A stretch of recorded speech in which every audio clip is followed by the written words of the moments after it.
El país amanece en medio del revuelo generado por la grave denuncia de la muerte de 8 niños en un bombardeo en el Caquetá y por la renuncia del ministro de Defensa, Guillermo Botero, tras este hecho. El encargado de destapar este escándalo fue el senador Roy Barreras, quien denunció durante el debate de mociones de censura contra el ministro Botero que este le ocultó al país lo sucedido durante esta operación militar en el Caquetá. Senador, buenos días. Buenos días, Juan Diego, Mónica, a todos los televidentes de Caracol esta mañana. ¿Lo coge por sorpresa la renuncia del ministro? No, yo creo que era la mínima consecuencia después de las denuncias que hice en el debate y de la voluntad de la inmensa mayoría de los partidos de votar sí a la censura que propusimos, no solo por este último hecho trágico y atroz del bombardeo que costó la vida de 8 niños, 3 de ellas niñas que estaban secuestradas y que el personero local había pedido que fueran rescatadas y en lugar de eso fueron asesinadas, sino por una cadena de errores y de hechos y de engaños de este ministro que estaba lastimando la credibilidad de las fuerzas militares, que engañó a los colombianos, pero que estoy seguro también le dio información equivocada al señor presidente de la República. Creo que la seguridad nacional no estaba en buenas manos. La renuncia es apenas el primer paso, pero por supuesto las preguntas siguen sin responder y los problemas de seguridad tendrán que ser resueltos en una nueva etapa. Esperamos decisiones acertadas del presidente. Senador, ese debate de moción de censura se dio el pasado martes, pero la votación sería el miércoles. ¿Esa votación todavía se podría dar? ¿Se va a dar? La decisión sobre la votación de la censura el próximo miércoles es una decisión que solo tomaré después de consultar con las bancadas de mi partido, el partido de la U, el Partido Liberal, el Partido Cambio Radical, las bancadas alternativas, las bancadas además a las que agradezco haber acompañado y decidido unánimemente acompañar el sí a esta censura. Las decisiones de bancada están tomadas. La ley determina que la renuncia del ministro para que se vote y sin embargo la decisión de las bancadas deberá ser consultada. Lo que importa no es tener trofeos de caza, y aunque parezca sorprendente, lo que importa no es el cambio del ministro, ni la cabeza de un ministro, él ya cayó.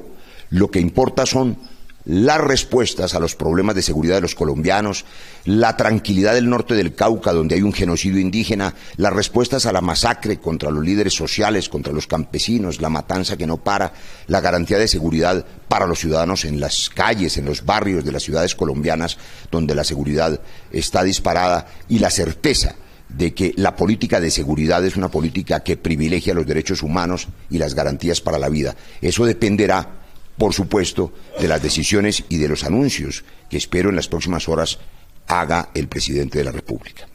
Senador, lo que usted denunció en el debate de moción de censura al ministro Botero, bueno, lo cogió a él por sorpresa a las Fuerzas Armadas y estremeció al país. ¿Se puede saber cuándo y cómo se enteró usted de eso? Pues se puede saber cuándo, y es 2 días antes del segundo debate de moción de censura que hicimos. 15 días antes, recordará usted, había yo citado un debate de control político donde el ministro no respondió por otros hechos absolutamente inaceptables. El asesinato de Alexander Parra, el reincorporado número 169, que fue muerto al interior de un ETCR que tiene supuestamente anillos de seguridad de la policía y del ejército. 2 asesinos entraron y salieron como Pedro por su casa. Aún no hay respuestas sobre ese asesinato. O las complicidades en el caso de Dimar Torres. O las falsas cifras de erradicación que le ha vendido al país, o su descuido inclusive con la caída de un helicóptero presidencial que hace que este ministro ni siquiera fuera garantía para la figura del presidente. Una vez hecho ese debate, la ciudadanía nos entrega nueva información y nos hace saber de este hecho que había sido ocultado por el ministro a los colombianos. Ese bombardeo con una fuerza desproporcionada que sí había sido advertido de la presencia de niños y que ante esta tragedia prefirió callar hasta que fue denunciado en el debate. Senador, las denuncias fueron muy graves, la denuncia específica de ese bombardeo fue muy grave, de inmediato se invadieron las redes sociales, de inmediato también el control social y el control también de la opinión pública también ejerció una fuerza ahí muy fuerte para la salida del ministro. ¿Se quedó algo por denunciar? ¿Tiene información usted que no haya entregado en ese debate y que pensaba presentar tal vez el próximo miércoles? Pues fíjese usted que nosotros denunciamos que habían sido bombardeados 7 niños y ayer la actualización de la información oficial nos dijo que eran 8 los niños que habían sido, y hay todavía 3 fragmentos de cuerpos que no han sido identificados, pero sabemos que por lo menos 2 de ellos pueden ser también menores de edad. Lo que importa es solidaridad con esas familias.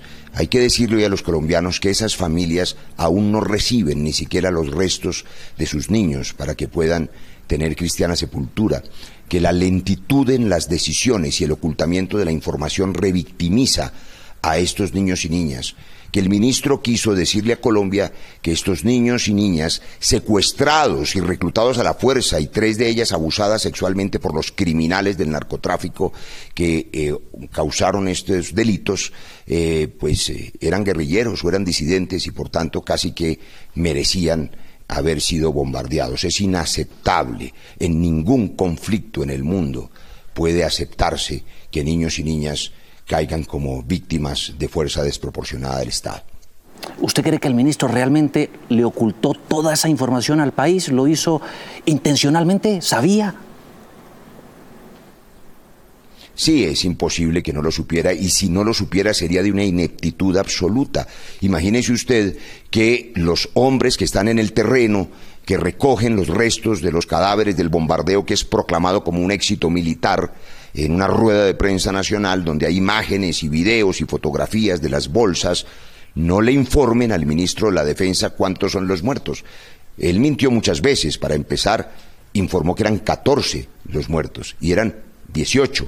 De suerte que este ministro, que ya es historia pasada, simplemente hizo algo que perjudicó a las fuerzas militares. Las puso en el 39% de imagen negativa que nunca habían tenido, cuando las fuerzas militares hay que respaldarlas y hay que recuperar para ellas confianza y legitimidad. Ni una palabra dijo el ministro, y debo recordarlo hoy finalmente, sobre la masacre de Tacuelló, sobre la masacre de Toribío, sobre el desangre del norte del Cauca, sobre lo que está pasando en el sur de Bolívar. Nosotros le preguntamos por el dolor en muchas regiones de Colombia, nada dijo, y ni sobre los nuevos falsos positivos. Así que esas preguntas siguen por ser respondidas y esperamos que lo haga alguien al frente de esa cartera que reconstruya la confianza ciudadana. Muchas gracias.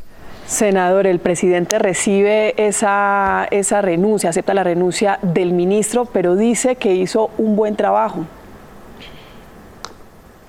Nada que... Pues yo creo que hizo un mal trabajo. Yo demostré en el debate que había fracasado en todas las áreas, en todas, durante su año largo de gestión.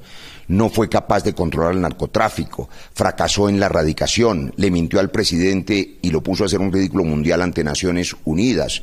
No se preparó suficientemente en materia antiaérea, aumentó en 3% el homicidio, aumentaron los hurtos a vehículos, aumentó el atraco, el robo de celulares. Por supuesto, todos los indicadores muestran que su gestión no funcionó, pero el más importante, la confianza, la legitimidad, el respeto por el otro. No se puede ser indolente, no se puede decir que los muertos murieron porque algo estarían haciendo, algo sería, no estarían cogiendo café.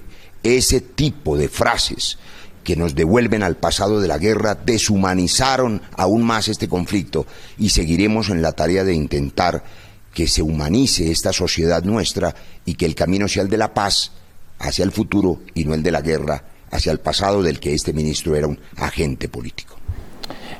Senador, cuanto antes, un ministro civil, ¿y tiene algún nombre por ahí que le suene? No, ni más faltaba. Ni sería además un irrespeto con el fuero presidencial.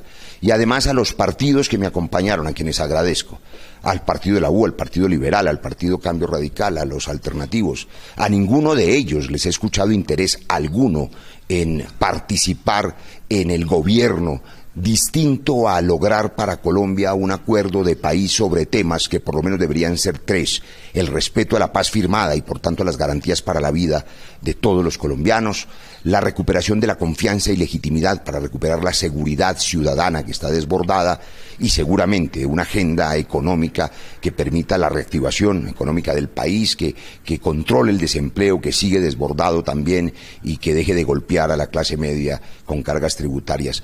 Yo creo que los colombianos esperan una agenda de país hacia adelante y ojalá el gobierno se libere de esas voces que querían atarlo al pasado guerrerista. Yo le confieso aquí al aire con gratitud por esta oportunidad que sus colegas están también esperándome, y salvo que usted quiera un infarto en vivo en otra cámara, yo le rogaría que podamos seguir conversando en otro momento, y un abrazo a todos y gracias por la oportunidad. Gracias a usted, senador, por este espacio. Muchas gracias por acompañarnos en Noticias Caracol. Muy amable, gracias.